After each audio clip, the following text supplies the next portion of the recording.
Welcome to TMA Fish Channel and join me to explore the journey, American fisherman, lobster and king crab. Today, we will explore the challenging and exciting journey of the heroes of the sea, lobster and king crab fishermen. Boats go out to sea and return from the sea, and today, we will explore the journey of American fishermen hunting lobster and king crab. This is a traditional profession passed down from generation to generation. The vast ocean not only nourishes them, but also turns their dreams of getting rich into reality. Let's follow these fishermen to see how they catch billions of fish.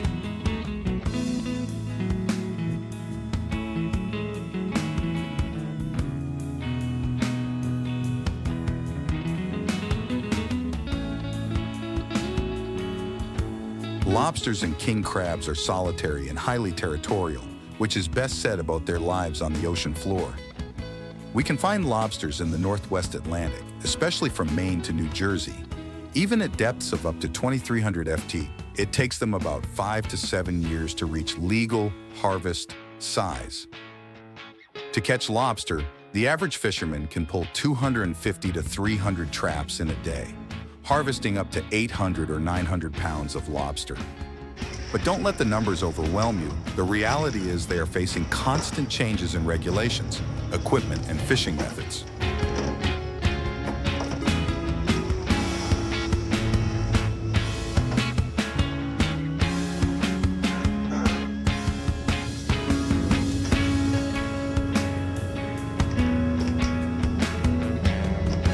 Would you believe it? In the early 1900s, lobster was considered a poor man's food. But today, it is an expensive delicacy loved by many rich people. Demand for live lobsters has skyrocketed, forcing fishermen to process them on board and transport them directly. Even fresh frozen lobster meat has become an indispensable part of the market. A fisherman's day usually starts at 3 a.m. With a small boat, they went out to sea to set traps. These traps are typically made of wire mesh or wood and baited with fish or other seafood to attract lobsters. Don't think that lobsters are easily fooled. These traps must be specially designed to make it easy for them to enter, but difficult to escape. And to protect baby lobsters, each trap has a small hole for them to escape. The traps are immersed on the seabed from 6 to 90 ft deep, and typically left in the water for 2 to 3 days before returning to pull each trap.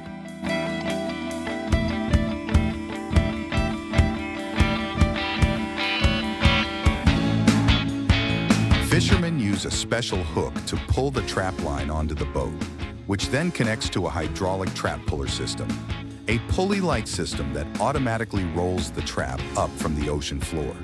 After a day of hard work, they sort the lobsters, and any under 3 and 1 to 4 inches or over 5 inches are released back into the ocean. They also follow measures to protect female lobsters that carry eggs. This is the way to ensure the sustainability of lobster populations for the next generations of fishermen.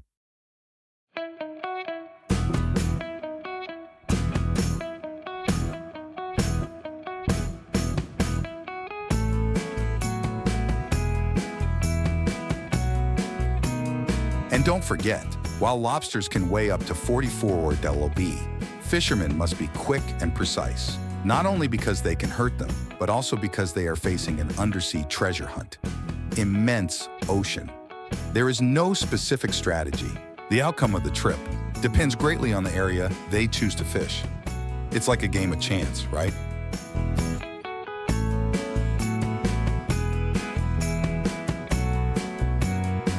The U.S. is tightening regulations to protect lobster resources, and fishermen must comply with these regulations. They must have a harvest license and comply with regulations regarding the minimum and maximum size of lobsters. Similarly, fishermen also use special traps to catch king crabs, giant creatures. Each trap weighed 600 to 800 pounds, and a ship could carry 150 to 300 traps, baited with herring and cod.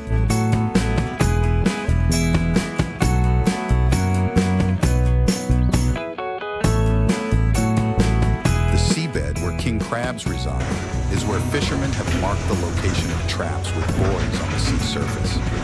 After leaving the trap on the seabed for 1 to 2 days, they will drag the trap back to the surface. This is the most anticipated moment for fishermen. They will know if they are lucky or not. The trap was placed on the boat, and the fishermen began sorting the king crabs. Those that do not reach the minimum length of 7 inches and weigh 7 to 1 to 8 pounds will be returned to the ocean. King crabs are kept alive in tanks until the boat arrives ashore for sale. But if the weather is too cold, the crabs can freeze and burst. Leaving them in the tank for too long is also not a good idea, as they can be cannibalistic and secrete toxins when they die.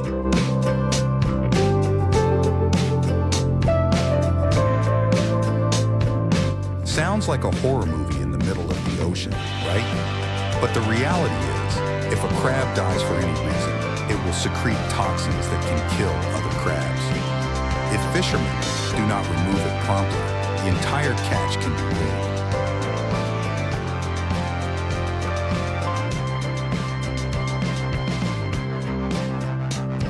King crab fishing in Alaska is conducted in the fall in Alaskan waters and the Aleutian Islands. Quality king crab will be shipped worldwide. Only certain types of king crab are allowed to be hunted at different times of the year, and only males are legally allowed to be hunted and processed.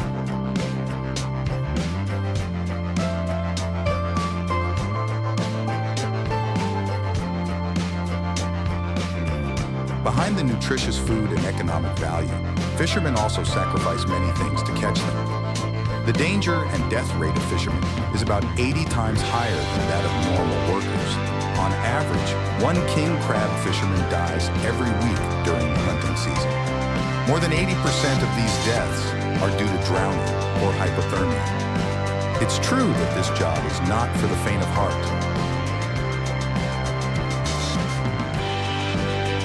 Fishermen in America not only have to face dangerous seas, but also have to overcome natural challenges to bring us lobsters and king crabs.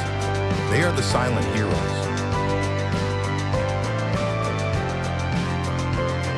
The vast ocean not only brings income to fishermen, but also helps develop the local economy. We can see that it is the fishermen who connect us closer to the ocean. From lobsters and king crabs in the ocean until they appear on your dinner table, it is a long process in which fishermen play a huge role. So we have had a panoramic view of the challenging journey of fishermen and farmers in catching and farming lobster, king crab, and shrimp. They are not only hard workers, but also silent heroes. Let's wish them continued success and bring us delicious food. See you again in the next exciting stories. Click to subscribe to TMA Fish Channel so you don't miss the latest videos.